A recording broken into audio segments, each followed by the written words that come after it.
to turn on or turn off volume change sound effect when voiceover is on in iPhone 14 Pro. Open settings,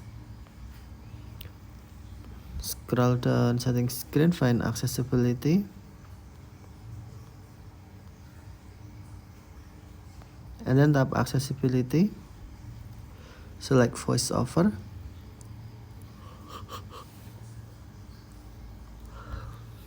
and then tap audio, select sounds and haptics, scroll down the screen, find volume change,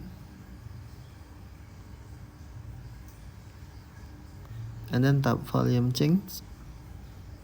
On sound, tap switch until green to turn on or tap switch until green to turn off.